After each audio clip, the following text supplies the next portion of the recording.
Please accept my humble Guru Maharaj. सभी भक्तों को भी हमारे सादर दंडवत प्रणाम।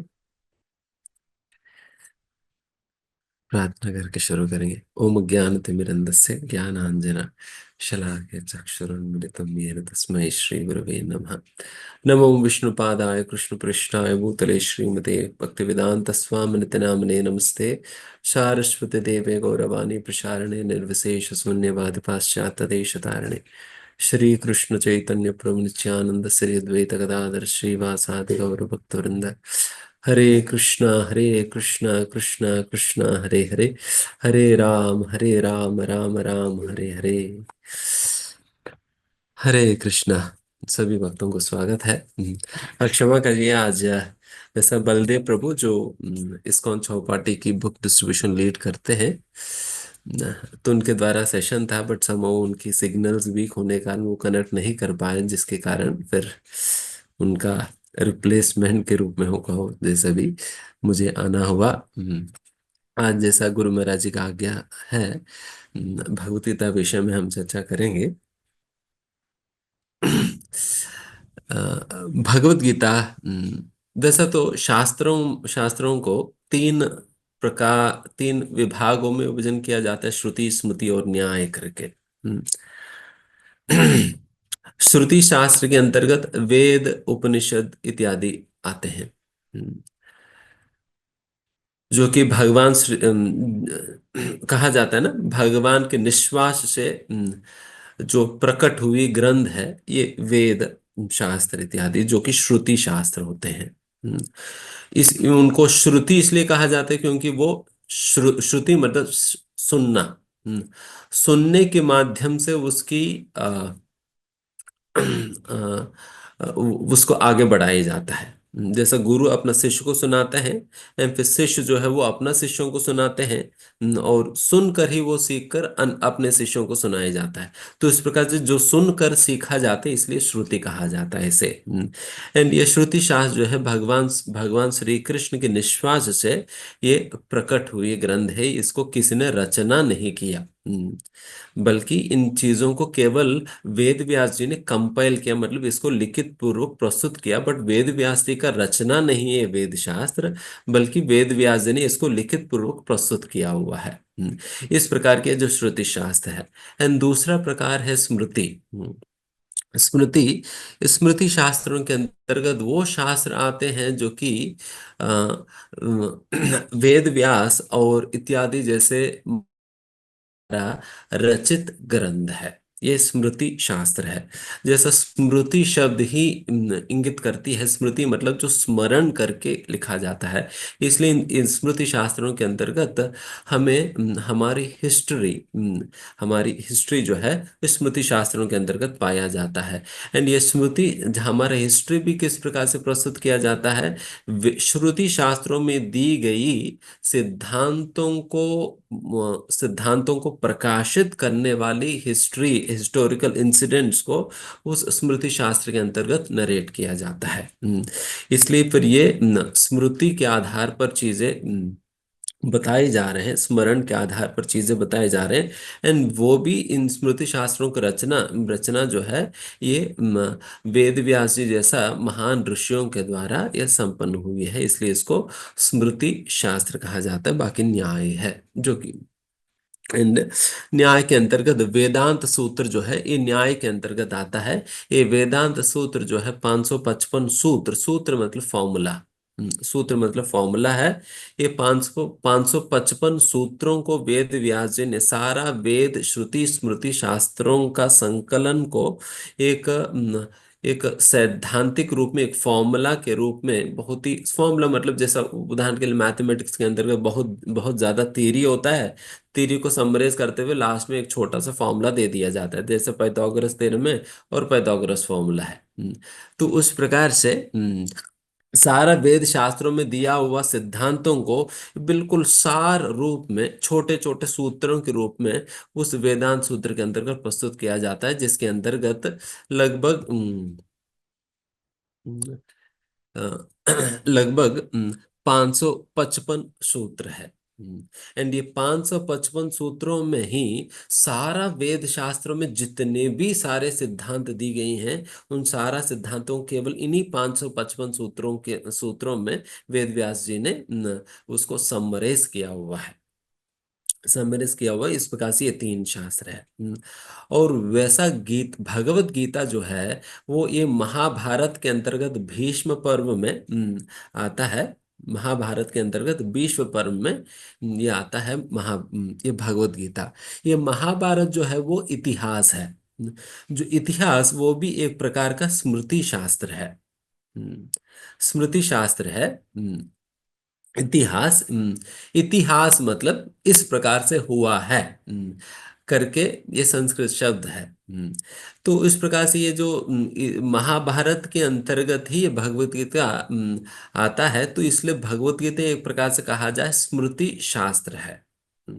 फिर भी भगवत गीता स्मृति शास्त्र के अंतर्गत, महाभारत के अंतर्गत पाया हुआ शास्त्र होने के बावजूद भी भगवत गीता को आचार्य इसको गीतोपनिषद कहा कहते हैं। गीतोपनिषद कहते हैं। बट वैसा तो उपनिषद तो हमने सुना है कि उपनिषद तो श्रुति शास्त्रों का विभाग है। बट यहाँ पर गीता को जो कि स्मृति शास्त्र की है, तो उसको गीत उपनिषद क्यों कहा जा रहे हैं? इसका कारण भी इस प्रकार से बताया जाता है। जिस प्रकार से श्रुति शास्त्र वो शास्त्र है जो कि भगवान श्री कृष्ण के निश्वास से भगवान श्री कृष्ण से ही प्रकट हुई है, कृष्ण से ही प्रकट हुई है, इसलिए वो श्रुति शास्त्र है।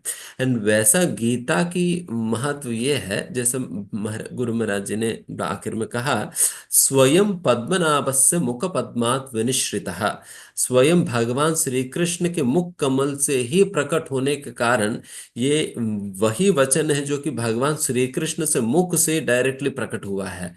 इसलिए कृष्ण ही इसका भी उद्भुत या उद्गम स्थान होने के कारण, जिस प्रकार से श्रुति शास्त्रों को उद्गम स्थान कृष्ण कृष्ण है, उसी प्रकार से भगवत गीता का भी उद्गम स्थान भगवान श्री कृष्ण ही होने के कारण इस गीता को भी, हालांकि स्मृति शास्त्र के विभाग होने के बावजूद भी, इसको उपनिषद कहा जाता है। उपनिषद वैसा वेदों का ही एक विभाग है। वेदों के अंतर्गत अनेक विभाग होते हैं, ब्राह्मणास, अरण्यकास, उपनिषद इत्यादि करके। जैसा कि ये उपनिषद जो है ये वेद शास्त्रों का फिलोसफिकल पार्ट है, सैद्धांतिक विभाग है, ये उपनिषद है। एंड वैसा गीता को गीता उपनिषद, गीतोपनिषद कहा जाता है, इसलिए क्योंकि ये स्वयं पद्मनाभस्य मुख पद्मात् विनिश्रित है, भगवान श्री कृष्ण का ही मुख कमल से ये प्रकट हुई है, जिसके कारण ये भगवत गीता को जो है ये इस प्रकार से गीता उपनिषद कहा जाता है। एंड वैसा जैसा गुरु महाराज जी बता ही रहे थे लास्ट में कि किस प्रकार से ये युद्ध भूमि में पार्थ सारथी भगवान जो है, जो कि अर्जुन के सारथी बनकर, भगवान श्री कृष्ण जो अर्जुन को युद्ध भूमि में जो ले गए थे, फिर वहां पर भगवान श्री कृष्ण जो अर्जुन को जो है ये गीता सुनाते हैं। वैसे तो अक्सर ये बात आता है, या लोग सोचते हैं कि अरे ये तो भगवत गीता तो 5,000 साल पहले कही गई हैं। अभी तो इतना मॉडर्न एज चल रहे, तो आज कैसे ये भगवत गीता का कोई व्हाट इज वैल्यू या कोई मूल्य कहो या कोई रिलेवेंसी कैसे रहेगा? हम्म, आजकल तो क्या रेलेवेंट है, अभी तो सारा मॉडर्न मॉडर्न एज है, सभी मॉडर्न लोग हैं, तो फिर आजकल क्या ही ये सिद्धांत लागू होगा? नहीं, बल्कि भगवत गीता जो है ये सनातन शास्त्र है। सनातन शास्त्र है। सनातन शब्द का ही अर्थ होता है जो कि टाइमलेस है, जिसके ऊपर समय का कोई प्रभाव नहीं है, जिसका कोई आदि नहीं है, कोई अंत नहीं, उसको सनातन कहा जाता है। इसलिए भगवत गीता, ये इसका कोई आदि भी नहीं, अंत भी नहीं, ये हमेशा ही भगवत गीता के अंतर्गत दी गई सिद्धांत जो है हमेशा ही लागू है। क्योंकि भगवत गीता के अंतर्गत केवल सत्य के विषय में बातें की जाती है, जो सत्य समय से प्रभावित नहीं होता है। जो सत्य समय से प्रभावित नहीं होता है, उस प्रकार के सत्य की बातें जो है इस भगवत गीता के अंदर कहा जाता है। जैसा कि कई सारे सत्य जो है वो 5,000 साल पहले, 5 लाख साल पहले, 5 करोड़ साल पहले भी वही सत्य था। आज भी वही सत्य है, फिर 5 करोड़ सालों के बाद भी वही सत्य सत्य ही रहेगा।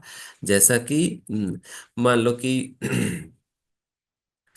आजकल सूरज किस तरफ उगते हैं? हम्म ईस्ट में ना। हम्म अगर मैं पूछूं 5,000 साल पहले सूरज किस तरफ उगते थे? ईस्ट में ही, पूरब में ही। अगर 5 लाख साल पहले मैं पूछूं, तब भी ईस्ट में ही। अगर 5 करोड़ साल पहले, तब भी पूरब में ही। एंड उसी प्रकार से अगर मैं पूछूं कि 5 करोड़ साल के बाद सूरज किस तरह उगेंगे? पूरब में ही है ना। तो ये सत्य, ये सूरज जो है, ये पूरब से उगने वाली ये जो सत्य है, वो चाहे वो 5 करोड़ साल पहले हो, आज हो, या 5 करोड़ साल बाद में भी क्यों ना हो, ये सत्य में कोई परिवर्तन नहीं है। सत्य हमेशा ही सत्य रहेगा। ये सत्य समय से प्रभावित नहीं है। उसी प्रकार की सत्य वचन ही भगवत गीता के अंतर्गत कही जाती है, जो सत्य कभी भी समय से प्रभावित नहीं होता है।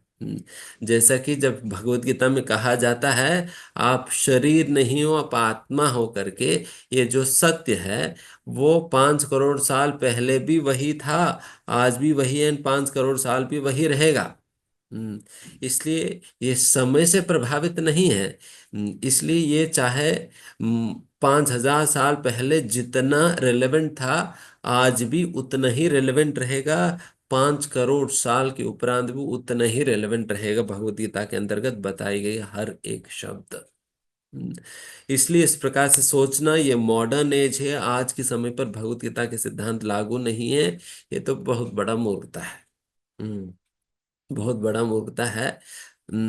ये हमेशा ही ये सत्य लागू ही रहेगा। जिस प्रकार से पानी जो है 5 करोड़ साल पहले भी तरल ही था, तो आज भी तरल रहेगा, एंड फिर 5 करोड़ साल के बाद भी तरल ही रहेगा। तो उस प्रकार से ये सत्य जो है हमेशा ही लागू रहेगा। इसलिए भगवत गीता हमेशा ही रिलेवेंट रहेगा। ऐसा नहीं कि वो आउटडेटेड हो गया। जैसे टेक्नोलॉजी होता है ना, पहले हम लोग बटन फोन यूज करते थे। फिर उसके बाद थोड़ा बहुत वो सेमी टच पैड आया। फिर उसके बाद फुल स्मार्टफोन आ गया। हम्म तो ये टेक्नोलॉजी बदलता रहता है, तो लोगों को लगता है भगवत गीता भी बदल जाएगी। भगवत गीता कोई टेक्नोलॉजी नहीं है कि पहले कुछ था, आज कुछ है, फिर परसों कुछ हो जाएगी। रादर भगवत गीता हमेशा भगवत गीता ही रहेगा। भगवत गीता के सिद्धांत जो है वो हमेशा वैसे ही रहेगा, बिकॉज उसके उसमें सत्य की बातें की जाती है। एंड एक और बात यह है कि भगवत गीता को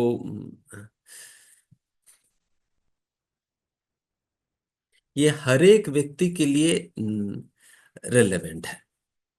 एक तो समय को कोई ये नहीं है, और हर एक व्यक्ति के लिए रिलेवेंट है। बिकॉज देखिए, भगवत गीता ये वैसा तो अगर कहा जाए, ये दुनिया का सबसे पहला मोटिवेशनल सेमिनार है। है ना। आजकल तो इतने सारे मोटिवेशनल स्पीकर्स आ गया। हम्म ये मोटिवेशनल स्पीकर, ये वो करके कितने सारे लोग हैं। बट सबसे पहला मोटिवेशनल स्पीकर तो भगवान ही है। एंड वो स्पीच कहाँ हुई? वो स्पीच जो है वो कोई centralised air conditioned seminar hall में तो नहीं हुई। हम्म, बिल्कुल युद्ध भूमि में हुआ। जहां पर सही में मोटिवेशन देने वाले का भी पैर वैर कांपने लग जाएगी। हम्म युद्ध भूमि में ऐसा मतलब क्रिटिकल सिचुएशन रहता है कि सभी लोग मतलब कांप जाते हैं।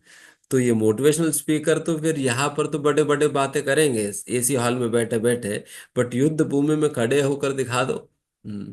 वहां पर तो वैसे ही देख कर ही कांप जाएंगे। तो वैसा रियल युद्ध भूमि में भगवान खड़े होकर फिर वहां पर अर्जुन को समझाए थे भगवत गीता।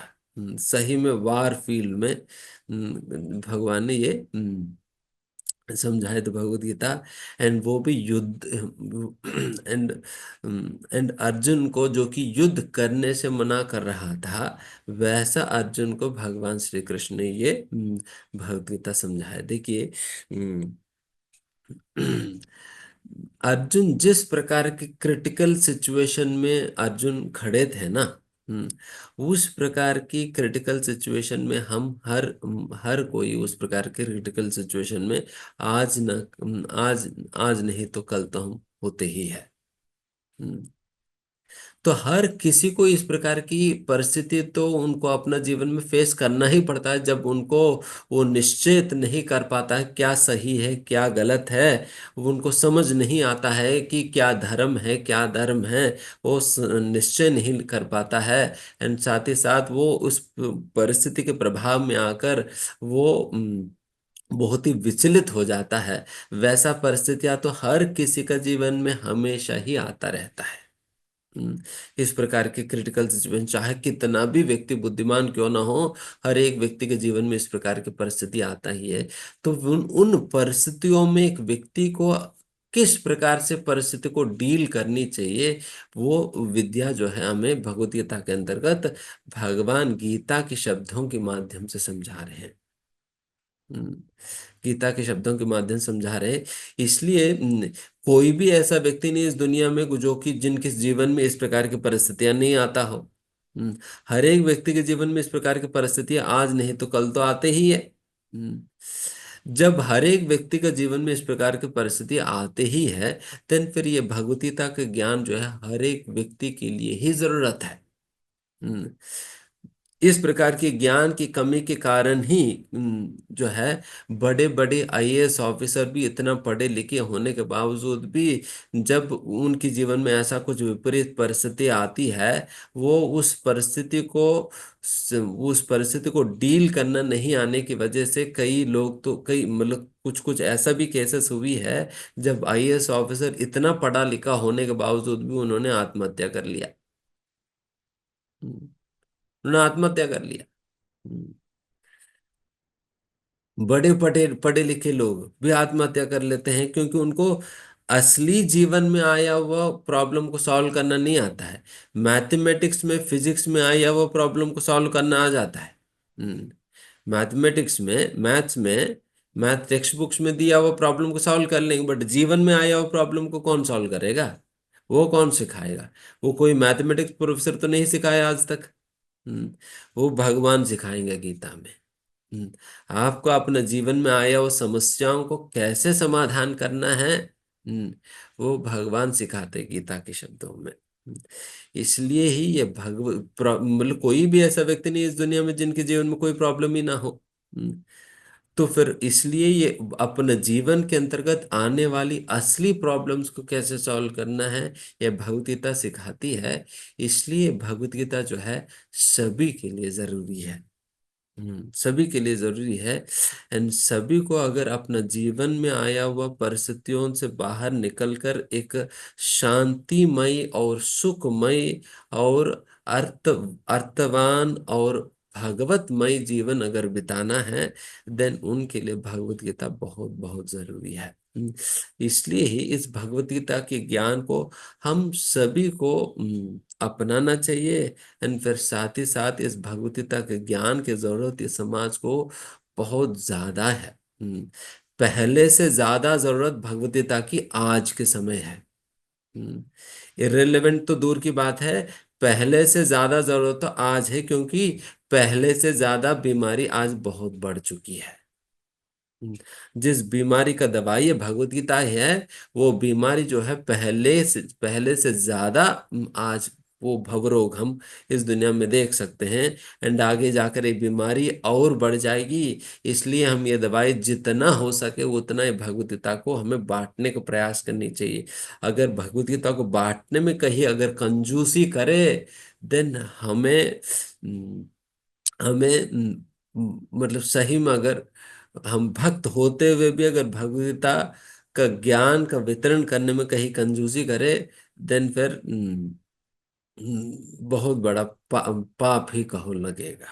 जैसा कि मान लो कि कोरोना जैसा बीमारी जो है वो खूब फैल चुका है। और आपके पास एक ऐसा दवाई है जो कि उस कोरोना की बीमारी को ठीक कर सकता है। एंड वो दवाई लेकर आप अपने आप को ठीक कर ले रहे हैं, बट ये दवाई आपके पास है करके सभी लोगों को बताकर सभी लोगों को बांटना भी तो चाहिए ना। हम्म ताकि सभी लोग भी ठीक हो। हम्म आप नहीं बांटेंगे देन फिर सभी लोग मरते जाएंगे, एक के बाद एक मरते जाएंगे। तो उन सभी लोग मरने का कारण कौन बनेगा फिर? हम ही तो बनेंगे। बिकॉज हमारे पास दवाई होने के बावजूद भी इस दवाई का वितरण मैंने नहीं किया, तो इसलिए इन सभी लोग मरने का कारण मैं बनूंगा। हम्म मैं बनूंगा। एग्जैक्टली उसी प्रकार से जिस बीमारी की वजह से ये समाज अत्यंत दुख झेल रही है, वो दवाई हम सभी लोगों के पास है। ये दवाई जब हमारे पास है, उस दवाई को आगे बढ़कर इसकी वितरण करके अन्यों तक पहुंचाने की जिम्मेदारी हमारी ऊपर है। हम्म, अगर इसको हम आगे नहीं पहुंचाए, देन फिर जब लोग दुखी है, देन उनकी दुख का कारण हम बनेंगे फिर। उनकी दुख का कारण हम बनेंगे। हम्म, तो इसलिए एक बहुत बड़ा अपराध है इस प्रकार इसलिए प्रभुपाद जी कहते हैं, जिनके पास ये ज्ञान के भंडार होते हुए भी इस ज्ञान का वितरण नहीं करता है, वो हिंसक माना जाता है। जैसा अहिंसा हिंसा है ना, इसको हिंसा कहा जाता है ज्ञान के वितरण ना करना। ज्ञान की वितरण ना करना, गीता ज्ञान की वितरण ना करना, ये बहुत बड़ा हिंसा है। हम्म, और हिंसा करने पे तो पाप तो लगेगा। हम्म, तो इसलिए हम हम सभी लोगों को मिलकर इस प्रकार से भगवद गीता का ज्ञान आगे बढ़कर वितरण करने का प्रयास करनी चाहिए। हमें स्वयं इसको इसको अभ्यास करनी चाहिए, और साथ ही साथ आगे बढ़कर इसकी वितरण करने का प्रयास करनी चाहिए। ठीक है। बहुत बहुत धन्यवाद आप सभी लोगों के लिए, आपके समय के लिए। हरे कृष्णा। शुभ रूपा की जाए।